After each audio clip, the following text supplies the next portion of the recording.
Hi, everybody. My name is Doreen Fazin, and I am the Director of the Learning Differences and Special Education Programs with Varsity Tutors. I'm so excited to have representatives from Microsoft out here today. If you've attended any of our talks in the past, you know that we've been doing a series focused on the autism community. And my goal is that in addition to the one-on-one support and the small group classes that we can offer these students through Varsity Tutors, I also want to provide access to other resources. And so for a lot of you, even if you don't live in the area, I think Microsoft does a fantastic job of showing the world what a good program looks like. And so if you have a sense of what a good program looks like, then in your own local areas, you can know what to be looking for, what questions to be asking, and you can help drive those kinds of programs in the places where you live as well. So with that, I think I'm going to welcome Tarena, and I'll have you introduce yourself and I'll let you take it away. Great. Thank you, Doreen. Can you hear me all right? Yes. Okay, just double checking. I'd like to start out by giving you a brief visual description. I'm Tarena Schanneberger. I have brown hair. I'm wearing glasses and my favorite Microsoft t-shirt that says "Empower Every Person." I'm sitting in my home office with some shelves behind me and some wall decals that are flowers to add dimension. And I share this visual description with you because there may be blind or low vision people in the audience. Maybe you're listening in on this session while you're driving home. Maybe you're at home and you're multitasking and making dinner. We work very often with people across all disabilities, and what we found is that providing visual descriptions, whether it's as an introduction or part of your presentation, is very helpful for everyone. My role at Microsoft is an inclusive hiring program manager. What that means is that I run our hiring programs for people with disabilities. That includes our Neurodiversity hiring program that we're going to talk about today, and our Ability hiring program, which covers across all disability segments. I work really closely with Tanvi, who you'll meet next, and with our team in talent acquisition, as well as many orgs across Microsoft, because I oversee the life cycle of our program. So everything from recruiting to employee onboarding. So next, I'd like to have Tanvi introduce herself. Thanks, Rena. Hi, everyone. I'm Tanvi. I'll also do a visual description as well. So I have black hair. I have a green shirt on, lots of jewelry, and then I also have some shelves. I'm sitting in my house in Chicago. Yeah, and just to introduce my role, I'm a staffing associate. So that kind of I help out with the Ability hiring program and the Neurodiverse hiring program, and I primarily am a recruiter. So I'm looking through a lot of the resumes and job applications that come through. So I'll be talking a little bit about that later as well. Yeah. Great. Thanks, Tanvi. Go ahead and advance the slide. So first, let's take a quick look at what we plan on discussing in the next 40 to 50 minutes or so. We're going to start with a program overview of how we do things at Microsoft, everything from how we recruit for our program, which Tanvi will cover, to what it's like for employees who start at Microsoft. And as Doreen mentioned, we really hope that by sharing this information with you, it shows you what's available out there, not just that Microsoft's doing, but there's a lot of organizations that have similar programs. And that's when we'll get into the Autism at Work Roundtable, sharing with you a resource of a lot of great companies that are running similar programs. And the Roundtable is a good starting point for finding inclusive companies to work for. Then we're going to get into just some general best practices around resume tips, how to start building a resume in high school and college to prepare for the future, and accommodations, what's available and how to ask for it. At the end, we just have some links to some helpful resources. I believe this deck will be available to you, so everything in it, the content and all the links will be shared out. And then we'll open it up for Q&A. And so Doreen's going to be watching that chat window and she'll send us questions towards the end. So to start off, the purpose of the Neurodiversity hiring program at Microsoft is solving the front door experience for neurodiverse candidates by providing a different interview approach.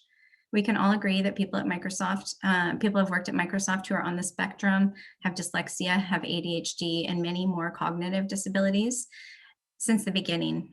So we're not looking at bringing in a new community. We're we've just found that oftentimes this community is overeducated and underemployed, and based upon their communication patterns, they may not get through that initial phone screen, or given how their resume looks, they might not even make it to the phone screen.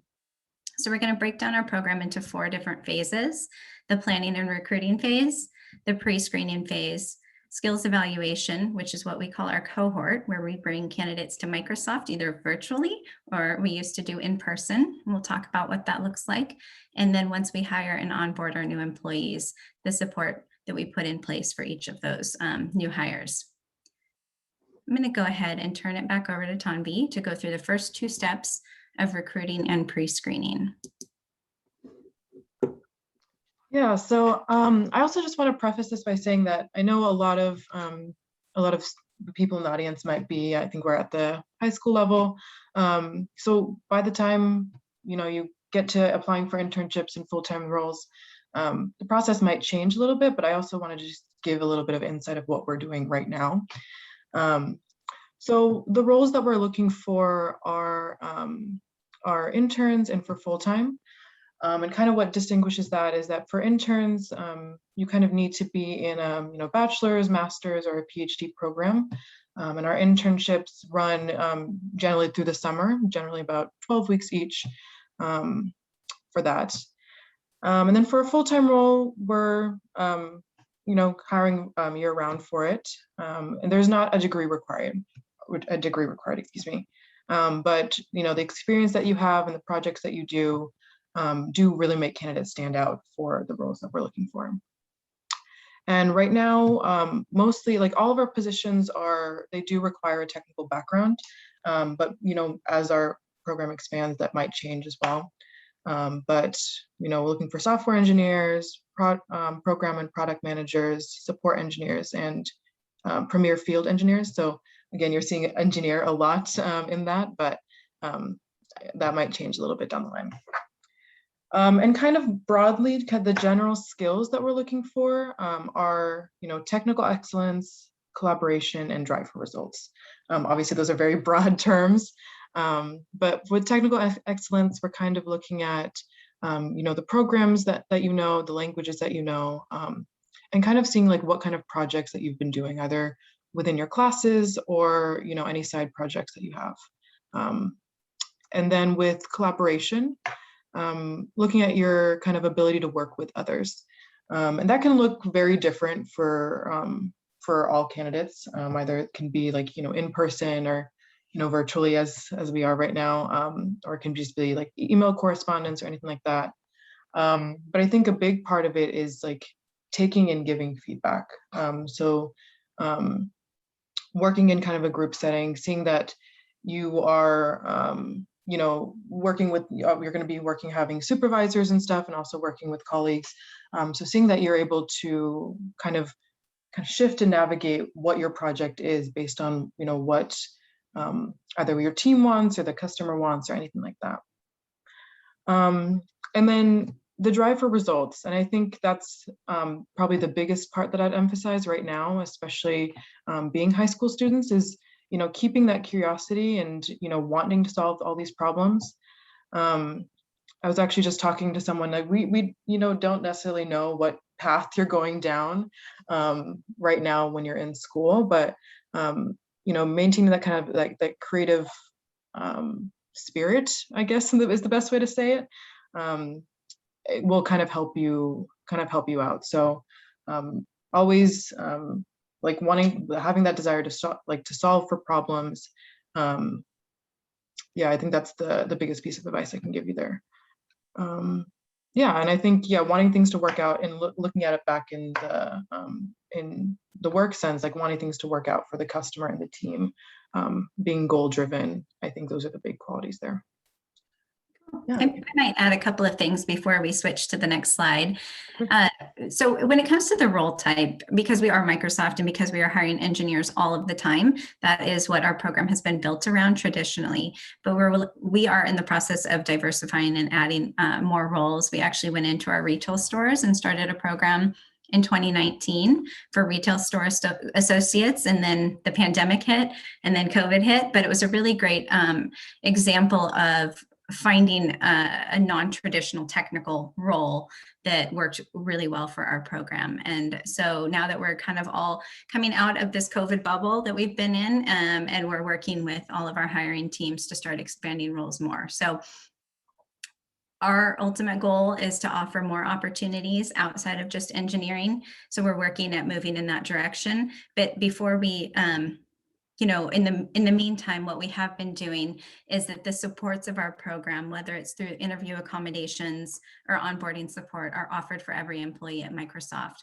So if there's opportunity within Microsoft, qualified candidates for different roles, oftentimes our program team gets involved and helps support those employees to provide a similar experience outside of what you're learning about today. That's our more structured program. And then the other point I just wanted to make is that the skills and qualities listed here of technical excellence, collaboration, and drive for results, those are what we call Microsoft's core competencies. So we have 5 of them total, and every employer has a similar set of core competencies that they're looking for in employees. And so if you have organizations that you're targeting, that you want to work for, and you do your research and learn about the organization and what their core competencies are, whatever they're calling it. Usually it's listed on their website. Usually it's within their career site. They give really detailed information about it. Then you can kind of hone in on what those are. So as you build your resume or as you go into your interviews, you speak to those qualities in yourself and align it to the terminology that that company is using. So I think these are just 3 really great examples that Tanvi mentioned. Okay, I will let you keep moving on here. Yeah. So this, I want to give some insight on like what our recruiting and kind of like screening process is like. And so what the first step that, you know, as a candidate, what you'll do, you'll go through the Microsoft careers page and you'll complete an application.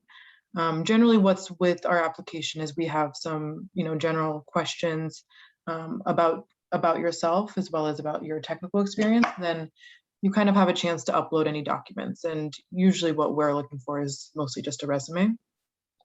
And then the next step will be, we'll go through, I as the recruiter and other recruiters as well, will go through the resumes, and then we'll kind of contact the candidates that fit the job description the most. And in later on in the presentation, we'll kind of go through what we're looking for in a resume as well. And then the third is we'll have them have candidates complete a technical screen. And I know that sounds kind of scary, but really it's really just to see kind of where you're at in your kind of coding experience. And you can kind of showcase to us, the recruiters, as well as some other team members, like, you know, what you know, with your programming language at that point. And then after that, we'll go through some phone screens. And phone screens is basically, it's going to be, I mean, maybe we will change like after post-COVID, but as of right now, it's through Teams, and we'll have like a conversation, basically talking about your experience and some of the goals that you have, you know, coming into the workforce as well. And then, for that, accommodations can be provided. So we will, we can have either provide with video, without video, and as well as like having some scripting as well. And the last stage of the recruiting process, we will kind of attend one of our hiring events, and that's where Tarina will talk about that in the next slide, but we will have our final round interviews for that day as well. So yeah. Great. Thanks. Okay, so this slide here details out the 4-day program with the addition of a pre-day that we added when we went to a virtual format. So kind of the way this works is on Friday prior to our cohort week, we get everyone on a Teams call. We do some technical troubleshooting. We ensure that the candidates are very comfortable in where they are taking their meetings from, that we can hear them, that their technology is working, that they're able to sign into the various programs that we're using. And then we go over a very detailed agenda for the following week. And that way, they have the weekend to process all the information that we've given to them. They know what to expect. They've had a chance to ask all their questions. And then when we start on Monday morning, they feel prepared, they feel confident. And the first thing that we do is just a really easygoing icebreaker, kind of get to know them, where they're from. They get to know our program team, where we're from. We're the group that they're going to be spending the week with, and there to answer any questions for them. We also have job coaches that are part of our cohort week, and they're on the calls with us. It used to be when we were on campus that they were in the room with us, but now everything is virtual. So they're on the calls with us. Then we introduce them to the interview team. So it's not an interview format, it's a group Q&A, open discussion, and they have the ability to ask any questions. We have the interview teams come in to share and talk about what they're doing, but then the candidates are able to ask questions if they would like to. In the afternoon, we start with a Minecraft group activity that I'm actually going to explain a little bit more on the next slide, because it's worth going into a little more detail on why we use Minecraft as part of our program. On Tuesday, we bring in past program hires to talk about a day in the life of working at Microsoft and their experience coming through the program, and how that worked for them, what they liked, what they didn't like. And then we go into interview preparation. So we talk to them about those core competencies that I was just sharing with you, and Tanvi was sharing with you. And we do a lot of interview preparation. They all go through a mock interview. So we have interviewers that will walk them through an actual interview. And at the very end, they provide verbal feedback, which is then written down and shared with them after the interview. So they can take that feedback. And on Wednesday, we meet with coaches, and those coaches go over the feedback with them, give them some more advice on what feedback they've received. If they maybe don't understand it, they help them process through what that means. We do a little more Minecraft group activity, and then we do this thing called a one-pager, which ties in with Clifton Strengths. So the purpose of these 3 days is really to get to know the candidates. It's for them to get to know Microsoft, and it's to help just prepare them with the skills, whether they get a job at Microsoft or not. So we've found that many of our candidates end up coming, if they don't get hired, they come back to Microsoft and reapply, and maybe they've worked on some technical skills and they do get rehired. We've also found that this can help prepare them for looking for jobs elsewhere, again, if they're not the right fit for Microsoft. But of course, we hope that everyone that attends is a good fit for us. Their final round interviews are on Thursday. We do a modified and accommodated schedule for that, and then we all close out. So I wanted to talk about Minecraft a little bit and how we use it. And this is a transition from our in-person to now our virtual model. So if you know anything about our program, or I know that there are stories out there that mention the Marshmallow Challenge, and that's something that our candidates go through when we're in person, and they're in small groups, and they have to build a tower out of spaghetti and work together to see who can get the highest tower and whose marshmallow is going to sit on top. And it's obviously we can't do that virtually. And that activity had kind of worked its course through our program. We've had our program since 2015. We had felt like it was a time to really start shaking things up and changing them anyways. And so we brought in Minecraft. And how we use Minecraft is by having these exercises where they can showcase their skills, not their technical skills, not their ability to play Minecraft, but really their ability to work together, to collaborate.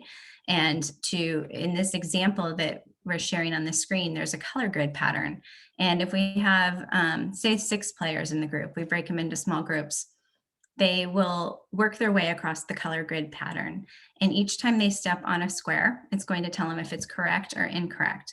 So by the time they finally get the pathway across, it goes forward, it goes to the side, it goes backwards, it may go backwards again.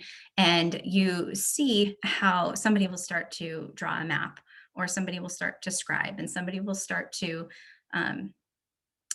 be the voice of, blue to the left, red forward. And this allows candidates to show those skills and those core competencies that we're looking for in a non-interview setting. So those traditional questions that are asked that are really quite honestly difficult for anyone to answer around, tell me about a time when, or how do you display this quality, they are able to just show how they're going to work together. And so that's how we use Minecraft. Our job coaches are a part of this, and they're there to support the candidates. They're there to possibly see if there's any accommodations that they could benefit from going into their final round interviews. And then for those new employees that start at Microsoft, we do have a very supportive onboarding structure. We have learned the importance of training. So all of our managers and teams receive a neurodiversity in the workplace training. This helps them understand and embrace etiquette of disabilities, and also learning about the diagnostic criteria. Oh my gosh, it's the end of the day. I can't even complain. I'm on Pacific time. I know some of you are on Eastern, but really just learning about the nuances of communication, the sensory considerations, and other comorbidities that can go along with neurodiversity, and educating that team and that manager on how they can best support their new employee. We also have job coaches in place for the first year or longer if requested. We pair up every new hire with a community mentor. So that's somebody from our employee resource group. They're there from a Microsoft culture standpoint to help with onboarding and to answer any questions. Everyone has a peer mentor on their team, and they're helping them with the day-to-day tasks of that team or any technical skills that they need to know. So this full support circle is put into place, and this is something that oftentimes we find that even employees that have been with Microsoft for 3-4 years, they could be at the point in their career with us where they no longer have these supports, but maybe they're going through a transition and they're looking at changing teams. And so at any time, any of these supports can be re-engaged, and they're all covered within centralized accommodations. So accommodations at a company they can either come out of a team's budget, or they can come out of a centralized fund. And the positive thing about them coming out of a centralized bucket is that no manager feels like it's coming out of their budget. No employee requesting an accommodation feels like they're taking money out of their teams. It's just a centralized process. It's easy. And I think that's something that Microsoft has done really well, and other employers are starting to do. And now globally, any office you work at for Microsoft, we offer centralized accommodations. The slide here just shows, it's a good visual of the teams that have hired through our program. So far, we've hired onto 95 different teams. Some to call out are Xbox, Bing, Azure, Windows, Office, HoloLens. When our employees are placed within a team, they are they go just like any other new employee joining Microsoft. They're joining teams across the company. Some employers that have autism at work programs will keep the new employees on one team. At Microsoft, they're just woven into the culture. And this is kind of a little snapshot of what that looks like. So now, that's a brief overview of our program. Happy to, answer any more questions when we get into the chat. But I wanted to transition us into talking about other employers that are doing great things and that have that inclusive culture and are actively recruiting neurodiverse individuals or any candidate with a disability. There's a collection of employers, I think there's 32 now, that are part of the Autism at Work Employer Roundtable. And this link is also in the slide deck, but you see organizations like EY, Ford, SAP, JP Morgan Chase, Travelers Insurance. All of these companies have had a program in place for at least a year and are part of the roundtable where we meet monthly and we share ideas, we learn from one another.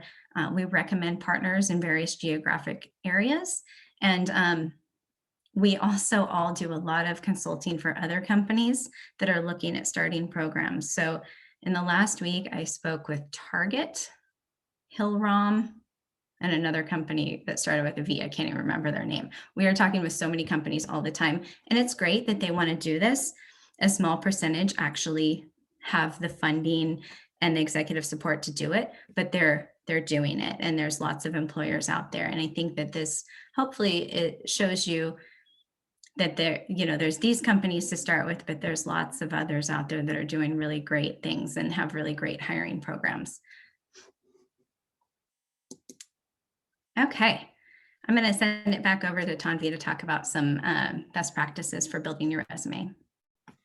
Yeah, so I know that a lot of you are kind of in the beginning process, just starting to build up your resume. But I figured I'd give some tips as to, kind of what I look for when I'm screening through a lot of the applications.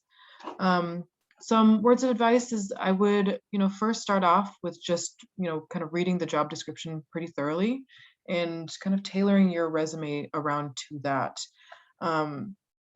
Just because, we want to be able to, with the job description, there's no tips or tricks with that.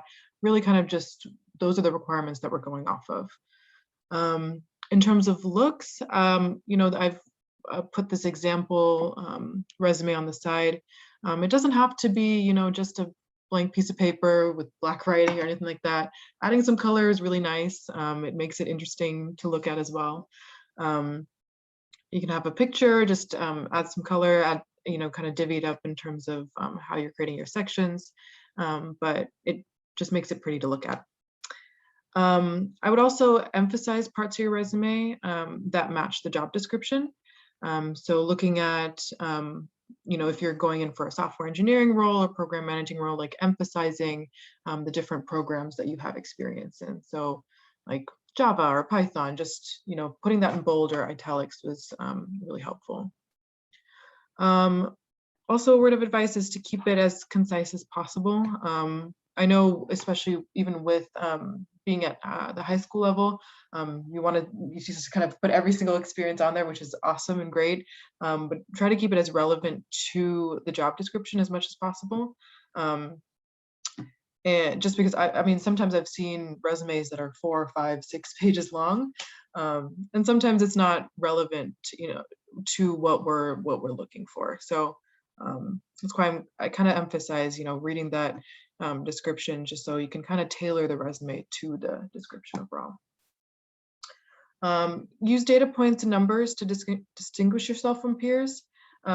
So that's always just, if you've completed this many lines of code, or if you completed this many projects, like adding an actual number value just makes it helpful to be able to distinguish that part.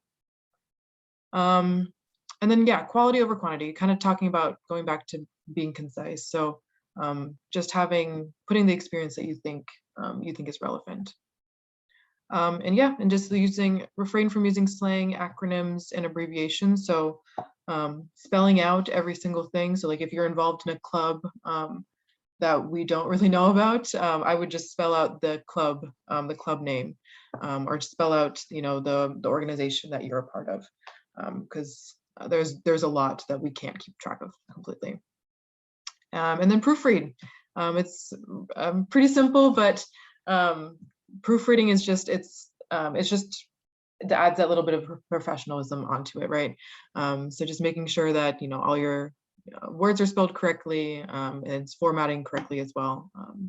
Yeah, definitely some tips there. Yeah, and then I think I have some tips on the next slide as well, Trina. Yeah, so just in terms of I guess this would be more towards the order of what your resume would be. I would add in, kind of going from top to bottom, looking at links at the top of your resume. So if you have, a LinkedIn page or a GitHub or any websites or projects, I would kind of put those at the very top. So then I can just kind of click in, or, recruiters can click in and just go and see those parts. And then looking at your academic record, adding in your GPA, and then your graduation date. That helps us kind of distinguish, whether you're intern or full-time or anything like that. then also adding in your major and minor, so just your basic academic details. And then kind of going into leadership and experience. So experience, I kind of like what I mentioned is like, I know that you are like at the high school level or, you know, starting at the college level. But, you know, any projects that you're working on or any clubs that you're a part of or any extracurriculars, any leadership, it doesn't need to be like a previous job that you had. You don't need to be paid for a certain experience for it to count on a resume. But just kind of anything that you have been working on that, you know, speaks to the qualities that we were looking for in a Microsoft employee. So like that, the technical excellence, the collaboration, and the drive for results. If you can highlight that in your resume, that's perfect for us. Yeah, but I think that's all I have to say for that.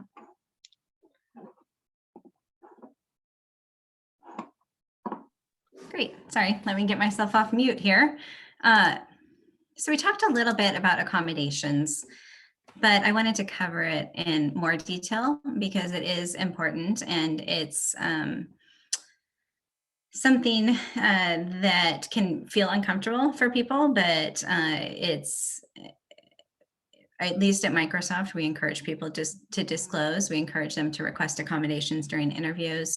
Many other employers do as well.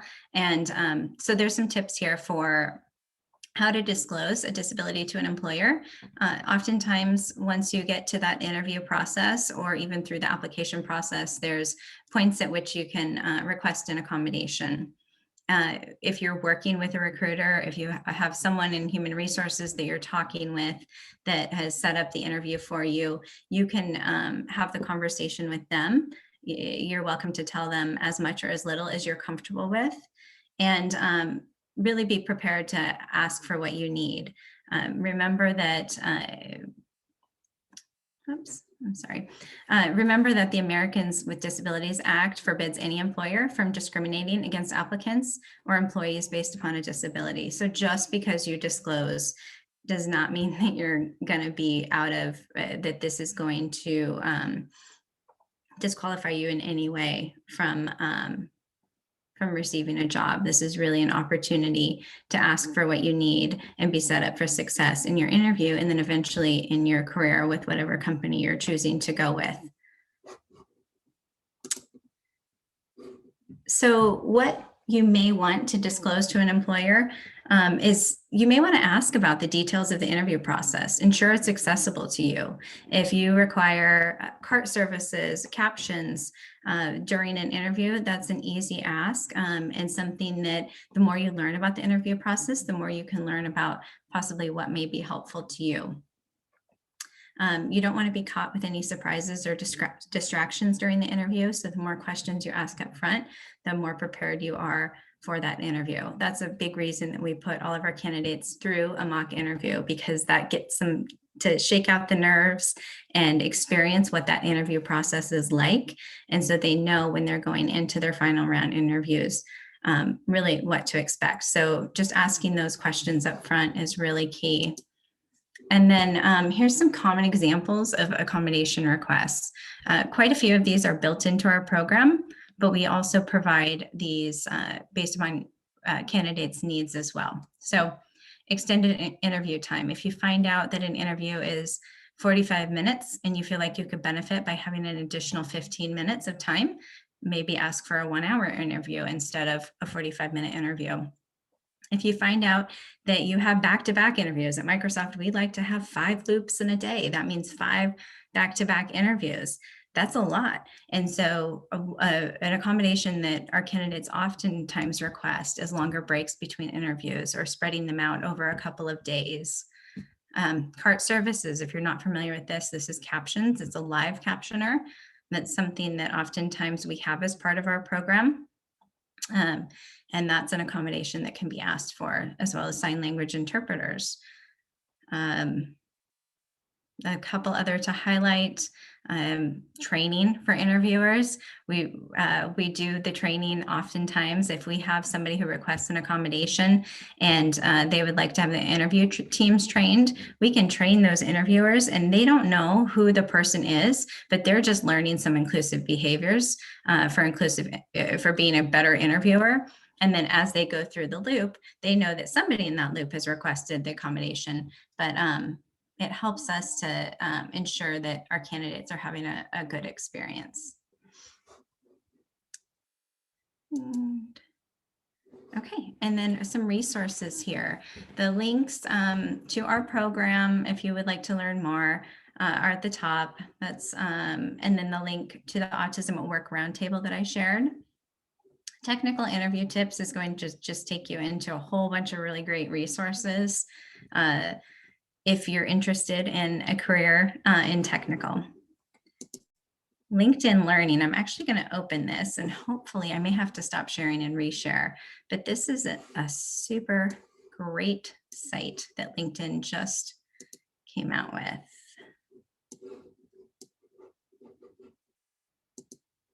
Okay. Tanvi, do you see the LinkedIn page, just the LinkedIn page? Yeah, we do. All right, so in here, what you'll see, oops, I just got rid of it. I'm sorry about that. Okay, so LinkedIn did some research, and they found that these 10 jobs were identified as having the greatest number of job openings. So really great starting point if you're looking at careers to pursue. These careers pay a livable wage. They require skills that can be learned online. So you'll see software developer is up there with 22.7 million open jobs at any given point. Project managers, IT administrators, IT support desk help, data analyst, financial analyst. When you click into, I'm just going to go into software developer, but when you go into the learning courses, there's actually Microsoft certification programs in here that you can take all of these courses and learn all of these skills. So it could be something to pursue in full. It could be something to just pursue to see if there's interest there. But a good starting point nonetheless to look at just different careers that have opportunity for online learning. And then let me get back to this screen. Am I back to my PowerPoint, Tanvi? Yeah, you are. Okay, perfect. The 3 organizations that I've listed links to here are Lime Connect, Rangam, and Inclusively. And all 3 of these offer job seekers an ability to post their resume, to take courses on resume building. And the thing that they all have in common is that they are a talent pool for people with disabilities. So at Microsoft and at many of the other organizations, we're actively sourcing out of these talent pools. So Lime Connect actually provides us with a whole lot of university students and industry hires because they're pretty focused on technical. Rangam and Inclusively have more variety across the board with different skill sets. So a really good starting point for getting your resume posted when you get to the point where you're looking for those jobs. And then our email there. Tanvi oversees this email alias. It's msnd@microsoft.com. Any questions can be sent there, and we'd be happy to answer them. So I think that is the content that we had to present, Doreen. Happy to answer any questions now. All right, I've scooped up a bunch of the questions that have come in, and we've got some really good questions too. So let's see. One question was, can job coaches be present at these interviews or on the phone screens?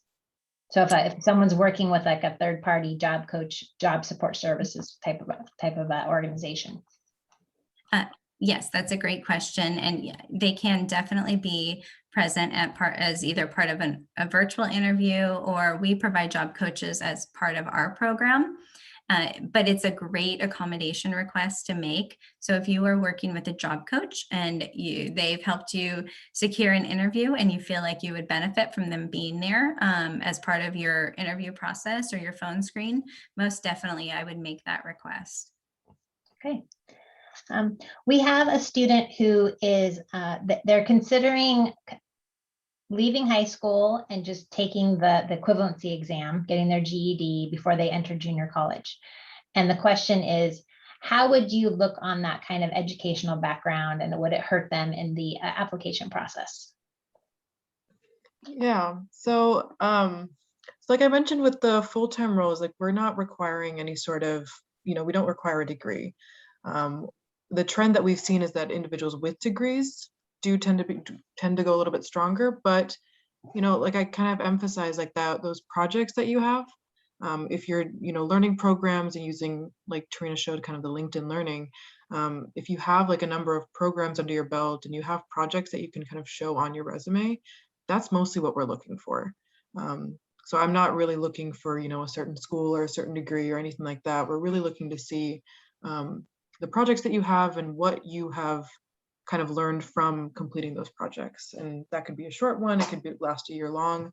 But kind of want to see like, okay, especially it's like specifically when like software engineers and stuff, like, okay, like how many lines of code did you write? Okay, yeah, you don't need a degree for that, right? If you can do that at home, then that's great. That's exactly what we're looking for. Yeah. And that's helpful. Oh, go ahead, Tarina. Oh, I was just going to say, and I mean, definitely keep in mind that we have a small, intimate team at Microsoft that is recruiting, screening for these programs.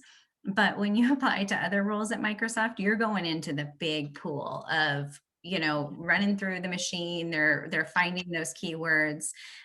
So it's not always, our approach is definitely more personalized. And that's what makes it great, is because our team can look at the resume, they can look at gaps in employment and not see that as a negative. They can look at non-traditional backgrounds and not see that as a negative. But like any employer, when you open a job and you're receiving thousands and thousands of applications, it's really hard to not rely on the tools that are just doing the screening for you. So as much as you can align with those qualifications, the better. Okay. All right.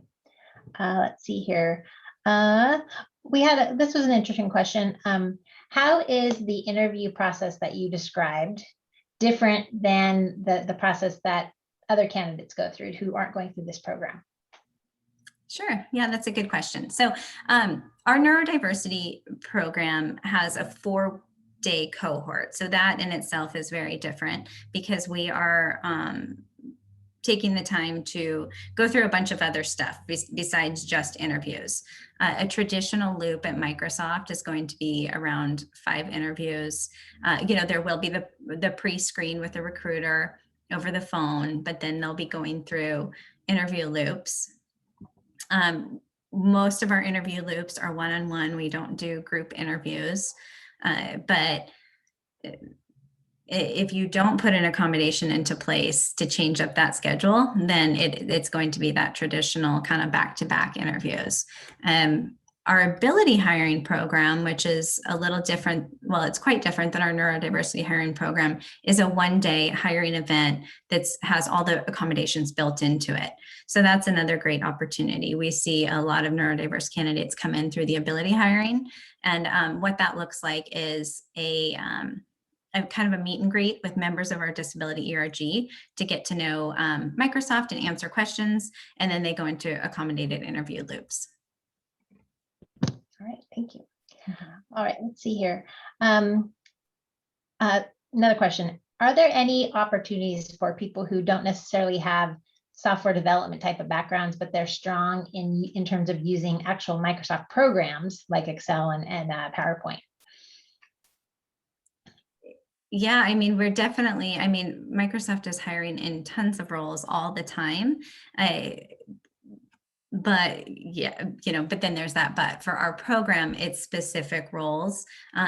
However, if there's roles that you see that you're interested in, you can send an email to that MSND alias. You're going to reach Tanvi or another recruiter on our team, and they can help with the process of requesting accommodations to help set you up for success with that, coming through the regular channels. Got it. Yeah, another program to talk about a little bit is the supported employment program. So at Microsoft, we have a real estate and facilities team. So that's who oversees all of our campuses worldwide. And they source to vendors. I think we have 13 vendors on the Puget Sound campus here. And those 13 vendors employ everyone who's running our campus. And there are job coaching agencies that partner up with those 13 vendors and provide them with talent to work within those roles. So it's for people with intellectual disabilities. It's a vendor role at Microsoft, but it's just another option for depending upon the qualifications, the interests, and what you're looking for. And there's been a lot of questions about the types of jobs. So what I'm really hearing is there's a very wide variety of jobs, and you can just look at that Microsoft hiring website and then partner with you guys. Or if you're working locally with a job coaching service, they're going to know about the opportunities that are available too. Yeah. Okay. Another related question is, do you ever have any summer job internship types of jobs for people who are recently graduating from high school or are currently in the process of getting their college degrees? I don't know if you're an expert on our intern programs, Tanvi, but I'm pretty certain what I know of our program is it's pretty black and white with what we do offer. We hire around 1,500 interns a year, and they get hired on in this, I think, around August for an internship the following year, prior to their senior year of college. There's a variety of roles there. But again, it's going to be software engineers, program managers. So it's not the individual one-off roles. It's more of, the roles that we have a lot of at Microsoft. Those really individualized, personalized roles are really hard to do hiring events for. But the intern program, I think, offers like 8 to 12 different career paths you can go down. Yeah, and just I can talk a little bit about the internships too. Like they're going to be around like 12 weeks each, and like you'll be working with working with the team and with the manager, so they kind of integrate you onto the team a little bit as well. Most interns will like it regardless of the role, like they'll have like an intern project, and so that'll be like a chance to be able to showcase like your work for the team, and then like present like some sort of project or product or something like that. So and it's nice also because then you can kind of make those connections and then return back for the maintain those connections like after you finish the internship as well. Yeah. And I do think that there are specific teams that bring interns on, but it's not a strategic approach all at Microsoft to it. The intern site on Microsoft's careers page is really informative about that program. Everything else is really more of a word of mouth or a certain team partnering possibly with a university to have a summer intern, which we've actually done before. When I first started on this team about 4 years ago, we had an intern from Cornell that joined our team for the summer. So, but that was just really a kind of a one-off thing. Okay, all right. I know that as you're I've actually managed, when I was at Microsoft years ago, I've managed summer internships for 4 summers in a row. And echoing what you were saying, Tanvi, is it's very structured. You know, we have a project that we've defined, it's broken down into all the weeks that they're going to be there, and you lay that out for the person right out of the gate of here's what you're going to be working on and here's what the milestones are, so that they have that structure around them right from day one. So yeah, it's helpful. All right. Lots of different questions about after you're hired, what are the jobs like? And to give you some color, things like, I may not be very verbal and I need a lot of help in terms of verbal communication. What might a full-time scenario look like with that kind of a situation? Sure. So we talked a little bit about the onboarding support that is specific to our program that every employee receives.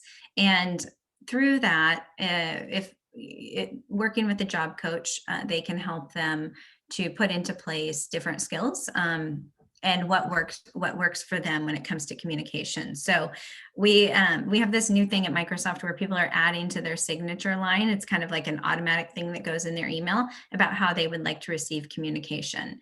And so it could be that, please don't call me on Teams, or don't call me to talk. I prefer to communicate over Messenger. So there's this very inclusive environment that I really believe has developed at Microsoft over the last 8 years or so under Satya's leadership. And it's driven by our employee resource groups. It's driven by the great accommodations. And so if anything that you can learn or that you can teach your kids, I would say is that element of self-advocacy and learning to ask for what will help make them successful. And that's just something that if you're nonverbal, or if you have a child who is nonverbal and they prefer to communicate through Messenger, well, a technical company is probably a really great place to work, because so much of our communication is done over Teams or over email. So great. That's very exciting to hear, because yeah, I think different companies, different people are good about advocating for themselves, but to set up an environment where you really welcome it, I think it helps everybody. So, all right. Let's see here. Another question just came in. Oftentimes the neurodiversity has led to a spotty resume. I know, Tanvi, you mentioned that you don't worry about gaps in the resume, but just maybe repeat that section again. Yeah, so I mean, I think the main part of like what we're looking for in resumes is the projects and the experience. It doesn't matter if there's been a break in between or anything like that. We have a lot of candidates that are really successful that have had breaks in their in between experiences, but we're looking for like what the candidate is capable of in a technical sense. So it's like, if you are, if you go through the technical screen and pass with flying colors, that's a really good sign with us. And if you go through the phone screen and are able to talk about your experience or describe your experience in some way, that's really helpful, just to be able to figure out like where you are at in like the software engineering space. So. Now, I know that you are located in Redmond, Washington, and a lot of work is virtual right now. As we get out of this COVID bubble, do you see there being a lot of virtual opportunities going forward, where people who don't live in the Washington area would have the opportunity to work virtually for Microsoft? Yeah, I think Microsoft announced a couple months ago that every employee, role dependent, of course, has the ability to work from home 50% of the time without approval. So when we go back, we'll work from home 2 to 3 days a week and go into the office 2 days a week, or 2 to 3 days a week, and it'll be a nice balance. So with that, I see that we possibly, will be hiring more people into roles regardless of their location. But what I can say is that the transition to working from home was quite difficult for a lot of our employees. And what we noticed with that change is things, there wasn't the accountability of going into an office every day. And that may have led to people not getting their work done. So there's that. And I mean, I definitely know it's true for myself. I think it's true for really anyone. It is really hard to keep yourself accountable when you're working from home all the time, especially when you're onboarding virtually, meeting your team virtually, and then working virtually. You never have that connection of going into an office. But there's also the benefits of you're in control of your own environment and you're in control of your own schedule. And that, especially through our hiring program, we've noticed has been really great. In the past, we used to fly candidates to Microsoft they'd stay in a hotel, they'd be navigating the Microsoft campus. It's a lot, it's overwhelming. Then they're going through interviews. So this virtual transition and being able to be hired in the comforts of your own home has worked quite well. Oh, I love these little things we're discovering as part of this. Yeah, no, there's positive to COVID, I guess. But to summarize the question, I think that there's a lot of opportunity with any employer, not just Microsoft, to be hired on for not based upon location. Yeah. All right. Well, that really summarizes most of the types of questions that came in. I want to thank you all again for being here and describing that program, and for everyone in our audience. I hope that you are walking away from this feeling optimistic and excited about what to put on your resume, what kinds of things to be working on to build that resume, and that there's so many opportunities out there. So what I'll do is, just looking at what's coming up ahead for us, is we have, of course, we have all of our classes that are meant to support students on the spectrum, and we have another round of classes starting in April. I will be taking this recording and getting it onto our YouTube channel, so it'll be available sometime this week. And then for anyone who wanted to revisit the Temple Grandin or the Rights Law or the Asperger Autism Network talks that we had, those recordings are available as well. So thank you all again, and have a wonderful rest of your day. Bye. Thanks, Nice to meet everyone. everyone.